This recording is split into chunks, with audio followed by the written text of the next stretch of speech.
Hello and welcome back to Shakesyear. We are working on Pericles, and today we get to hear from Helicanus in Act 2, Scene 4. Act 2 is a governor. No, Helicanus was a very trusted advisor of Pericles's, and Pericles left Helicanus in charge of Tyre when he left. Remember, he left because he didn't want Antiochus to invade Tyre and try to kill him because he knew that he and his daughter were in an incestuous relationship.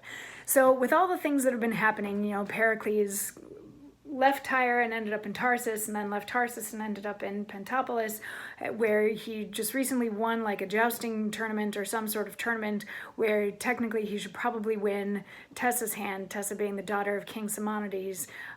But then there was this whole, is he of noble birth or not? And they find out that he is, and then there's a dance and all of them are going to bed. And it's not quite settled whether or not he gets to marry her yet or not. But Act 2, Scene 4, we decide we're going to take just a quick little jaunt back to Tyre, and we're going to see what's going on there. So Helicanus comes in and he's with Helicanus, I believe is how you pronounce the name.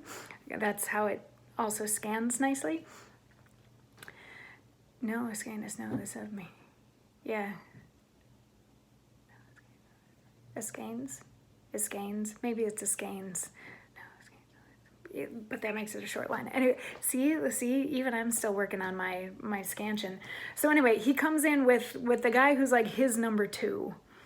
And they're chatting, and Helicanus kicks off the scene by saying, "No, Helicanus, know this of me. Antiochus from incest lived not free, for which the most high gods, not minding longer to withhold the vengeance that they had in store due to this heinous capital offense, even in the height and pride of all his glory, when he was seated in a chariot of an inestimable value, and his daughter with him, a fire from heaven came and shriveled up those bodies even to loathing, for they so stunk that all those eyes adored them ere their fall, scorn now their hand should give them burial."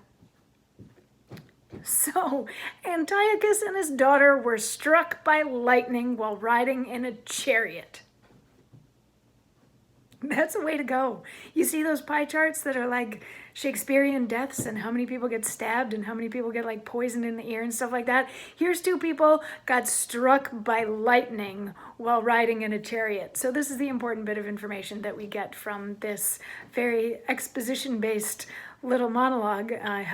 Helicanus relates that Antiochus and his daughter are now dead, and their bodies so burnt up and charred that the local people don't even want to bury them. And Helicanus is like, oh, that's a thing.